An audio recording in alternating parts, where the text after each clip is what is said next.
అత్యవసర కౌన్సిల్ సమావేశం పెట్టి పట్టాభి స్మారక భవన నిర్మాణ అంశాన్ని వెంటనే అత్యవసర కౌన్సిల్ సమావేశం పెట్టి పట్టాభి స్మారక భవన నిర్మాణ అంశాన్ని వెంటనే ఆమోదించాలి. అత్యవసర కౌన్సిల్ సమావేశం పెట్టి పట్టాభి స్మారక భవన నిర్మాణ అంశాన్ని వెంటనే ఆమోదించాలి. భోగరాజు పట్టాభి సీతారామయ్య గారి జ్ఞాపకార్థం మరి ఇదే ప్లేస్లో గతంలో మరి స్థలం కేటాయించిన విషయం బాలశౌరి గారు లెటర్ ఇస్తే ఎంపీ గారు అందరికీ ప్రజలందరికీ తెలిసిన విషయమే. ఇదే స్థలం 2 ఎకరాలు. మరి ఎన్నో పోరాటాలు చేసాం. గత 4 సంవత్సరాల నుంచి మరి కౌన్సిల్ ఎజెండాలో పెట్టలేదు. పెట్టకపోయేసరికి చివరికి హైకోర్టును ఆశ్రయించగా హైకోర్టు వారు మరి కౌన్సిల్ ఎజెండాలో పెట్టి దీని మీద చర్చ జరిపి తదుపరి నిర్ణయం తీసుకోవాలని చెప్పి హైకోర్టు వారు ఉత్తర్వులు ఇచ్చారు. హైకోర్టు వారి ఉత్తర్వులను గౌరవిస్తూ గౌరవ మేయర్ గారు, గౌరవ మున్సిపల్ పాలకవర్గం వారు, అధికార పార్టీ వారు, ప్రతిపక్ష పార్టీ వారు అందరూ కూడా మరి ఈ నెల 11వ తేదీన కౌన్సిల్లో పెడతామన్నారు. మరి ఈ నెల 11వ తేదీన కౌన్సిల్ ఎజెండా కాపీ అండి. ఇది 5వ అంశంగా మరి ఇక్కడ పట్టాభి సీతారామయ్య గారు పెట్టారు. 5వ అంశంగా 11వ తేదీన మరి ఒక మాజీ కౌన్సిలర్ గారు బుర్రా సుధాకర్ గారు చనిపోవటం వల్ల కౌన్సిల్ సమావేశం వాయిదా పడింది. అది ఒక కార్పొరేటర్కి ఒక కౌన్సిలర్కి ఇచ్చే గౌరవం మరి కౌన్సిల్ వారు ఇచ్చారు. దానికి మేము కూడా బాధను వ్యక్తం చేస్తున్నాం. సుధాకర్ గారు చనిపోవడం చాలా దురదృష్టకరం. అలాంటి మంచి వ్యక్తి చనిపోవడం కౌన్సిల్ వాయిదా వేయాల్సిన పరిస్థితి ఆ రోజు వచ్చింది. ఆ రోజు కౌన్సిల్ వాయిదా వేసిన తర్వాత గతంలో కౌన్సిల్ సమావేశాల్లో ఏం జరిగేదంటే కౌన్సిల్ సమావేశం ఏదైనా అనివార్య కారణాల వల్ల వాయిదా పడితే మర్రోజు పెట్టేవాళ్ళు, లేదా మర్రోజు ఆదివారం వస్తే సోమవారం పెట్టేవాళ్ళు.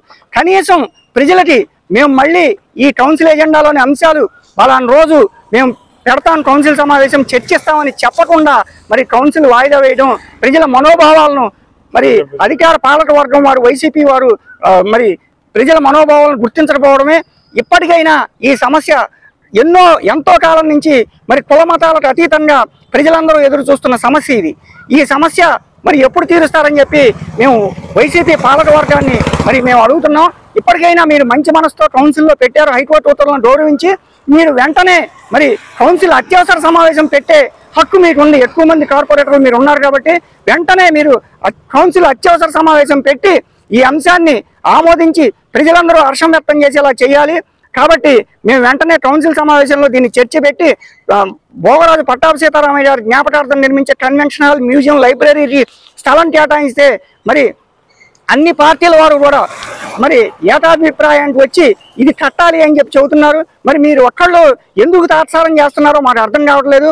ప్రజల మనోభావాలను గౌరవించి కౌన్సిల్ ఎజెండాలో తీర్మానం చేయాలని చెప్పి మేము మేయర్ గారిని, వైసీపీ కార్పొరేటర్లని అందరినీ కూడా డిమాండ్ చేస్తున్నాం. విజ్ఞప్తి, మీ అందరికీ తెలుసు, మన గౌరవనీయులు స్వాతంత్ర సమరయోధులు పట్టాభి సీతారామయ్య గారు మన ఊరిలో ఆంధ్ర బ్యాంకును స్థాపించి, అలాగే ఆంధ్ర ఇన్సూరెన్స్ స్థాపించి ఎన్నో వేల మందికి, ఎన్నో వేల కుటుంబాలకి రక్షణ, ఉద్యోగం కల్పించినటువంటి మహానుభావునికి స్మారకార్థం నిర్మించబోయే భవనానికి యూనియన్ బ్యాంక్ వాళ్ళు ఆంధ్ర పట్టాభి సీతారామయ్య గారి ఫౌండేషన్ ద్వారా museum hall, library, meeting hall కట్టడం కోసం 40 కోట్ల రూపాయలని గౌరవనీయులు వల్లభనేని బాలశౌరి గారి ద్వారా శాంక్షన్ చేస్తున్నారు. గత 3 సంవత్సరాల నుంచి కూడా ఈ కౌన్సిల్, వైఎస్ఆర్సీపీ కౌన్సిల్ కాలయాపన చేస్తూ ఈ రోజు వరకు కూడా కౌన్సిల్ తీర్మానం చేయకపోవటం చాలా దురదృష్టకరం. ఎందుకంటే మొన్న 11వ తారీఖున కౌన్సిల్ హైకోర్టు ఉత్తర్వుల ప్రకారం 11వ తారీఖున కౌన్సిల్ సమావేశంలో 5వ అంశంగా పెట్టడం జరిగింది. కానీ ఆ రోజు కీర్తిశేషులు బొర్రా సుధాకర్ గారు చనిపోవటం వల్ల వాయిదా పడింది. అయితే వాయిదా పడిన కౌన్సిల్ సమావేశాన్ని మరుసటి రోజు కానీ లేకపోతే అతి త్వరలో కానీ పెట్టవలసి ఉంది. కానీ మళ్ళీ 3 నెలల వరకు కూడా పెట్టే పరిస్థితి కనపడట్లేదు. ఇది కౌన్సిల్ సిగ్గుచేటు కింద భావించవలసిందిగా కోరుతున్నాను.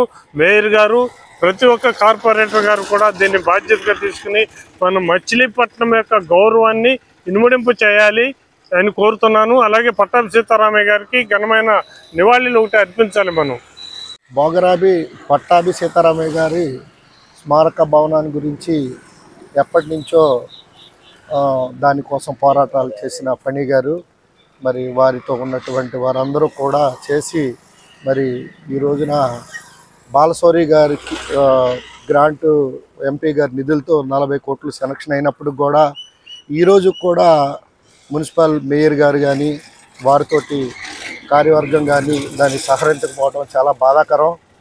మరి ఆయన చేసిన త్యాగం ఆంధ్రప్రదేశ్ మనం పేరు మార్చడంలోనే మనం వెళ్ళి ఒక ఆంధ్రుడిగా ఒక్కళ్ళు కూడా అడిగిన తీరు కనపడలేదు.